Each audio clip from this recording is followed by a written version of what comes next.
Networking through blogging, instant messaging, and short message service enable children to communicate with friends quickly, effectively, and presumably with confidence. What are the inherent dangers associated with school networking, and how can schools address these effectively? As well as ICT makes for closer links between home and school. In today's society, there are major risks when children use social media/networking. Schools need to take this into account and provide solutions on how to avoid these risks before implementing them into the school, as well as strong rules and guidelines that children must obey by, or they will not be allowed on the internet. All the time you see children accepting 40-year-old men or women on the news on the thought that they are also 8 or 12. These have caused such awful results that no school or community want to hear about their children. This is more common in the years of high school, but it should still be recognised in the younger years to hopefully give the students an understanding of what is out there and what they can be exposed to. Parents need to be a strong part of this process in easing their children into using social networks and helping them to understand just how dangerous but also wonderful technology can be. A large issue in developing these networks into schools is the parents not understanding how strict the privacy is on the computers at school and letting their child openly use a computer at home. A lot of sites are blocked and restricted, which protects their privacy at school, but at home there isn't, which means the children can get into whatever they want because they think they're allowed to. There's no red screen saying blocked, which can lead to them having a Facebook account, a Snapchat, or an Instagram without having a parent behind them. They're not going to have the privacy they need and will have random people adding them, or even the child thinking they know someone but don't. When taking a survey of 17 to 20-year-olds of who had Facebook in primary school, the results were 41 people had and 5 people didn't. So that's a total of 46 people who had surveyed. The remaining 5 people who didn't have Facebook got Facebook in high school in the first couple of years. There are 7 comments, but 2 people were saying how early they had made it. These results were made via Roxanne Musgrave-Evans' Facebook. Children need to be educated in all these internet risks as soon as they are on the internet, especially actively on social media. In today's society, internet risks and dangers need to be taught as thoroughly as English and maths. Children need to know what is happening out there. It can't be blanketed. Ways to promote this would be having ICT classes that only discuss internet issues, then going on to computer games afterwards to provide a bit of excitement and something to look forward to throughout the information. Now, from these results, it is clear that a lot of people do have Facebook in primary school, so it needs to be made, the classes need to be done from starting around grade 2, because there are people in grade 4 and grade 3 that do have Facebook. It is restricted in what they do, and they've obviously lied about their age. Their parents have told them that they can do this, but it needs to be done very clearly and made throughout grade 3 to 6, because by grade 6 they all do have Facebook. Okay, so today I'm going to interview a mother of 7 with their ages ranging from 3 to 22. I'm going to ask her some questions on how she feels about the boost in technology and whether she believes it's safe for her children to be on it or not. So, hello Rebecca, how are you today? I'm good, thanks. That's good. When your first child was in primary school, there wouldn't have been iPads and the top technology. Do you think this is for the better or for the worse?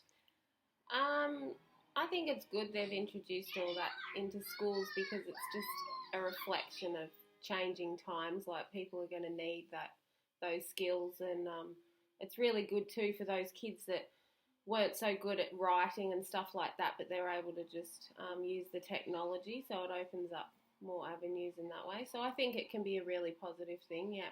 Yeah, that's good. Do your children have any programs from the school that you can access?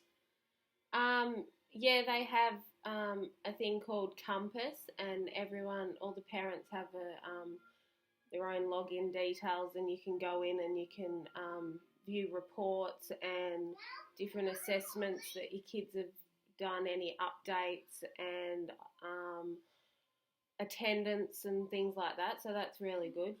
Yep. Do you access it often? I do at times, and sometimes you're required to, like if for the school report, quite often they're not sent out in hard copy anymore. You just look them up as well. Yeah, so that's good. If you could outline any concerns about children using the internet, what would they be? I think the main concern with kids and internet always is privacy and the fact that more accessible to predators and things like that. So that's always a concern. But if you can educate your kids, and I think times are changing and it's becoming more common knowledge of all those dangers, yeah, I don't think it's so bad, but it's definitely, that is a concern, that people can access more information about the kids if the privacy settings aren't right and stuff like that.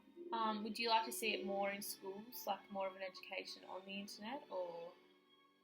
Yeah, I think at the moment it's fairly accessible, the internet, so I think that's all good. It's in keeping with what everyone else is doing in society, so it's keeping kids up to date with different ways of researching topics and stuff like that, so yeah. Yeah. Do you see it as beneficial? Yeah, I do. Even studying myself, I've noticed how good it is to be able to get online and actually research anything and everything you can think of. So in that respect, and also the social side of it can be really positive for kids that don't necessarily get out or they're isolated or whatever. So all these things can be positive, but used the right way, sort of thing. Yeah. Did you sign any forms for your children to use the internet? Yeah, I had to sign a parental agreement, and the kids themselves had to read through something and sign it as well. So yeah. Okay. Thank you for your time, Rebecca. Pleasure. But it isn't all bad. Instant messaging for students can have some really great results. It can really maximise learning purposes when it is put in the right classroom. Studying languages is hard, but it is beginning to become compulsory in primary schools all over the world. By having the instant messaging to anyone in the world can make learning new languages a lot less daunting. Though it will be very restricted as it is on a school computer, it is still very rewarding. Two schools can interconnect and teach one another their language. This can be done by the old-fashioned pen pal or sites that allow this to happen in just a few clicks. Small changes can make such a big difference for children. Meeting someone over the internet, sending each other interests and what they enjoy to someone on the other side of the world will make the urge to learn a lot stronger.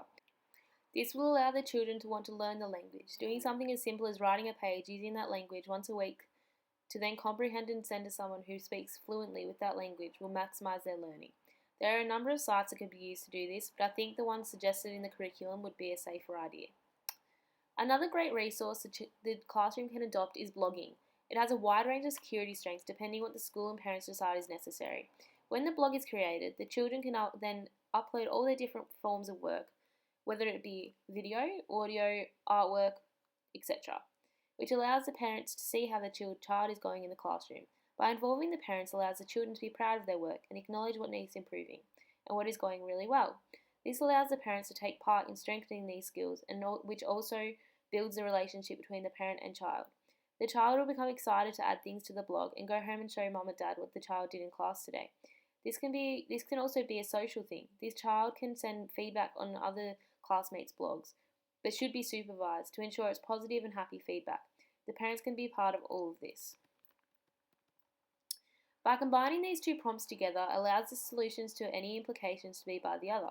By getting parents and guardians on board and providing support in helping to give an education in internet will keep the children safe, but also make the links between home and school a lot stronger. This provides for an all-round stronger support system in both home and school to keep the children safe. Thank you for listening.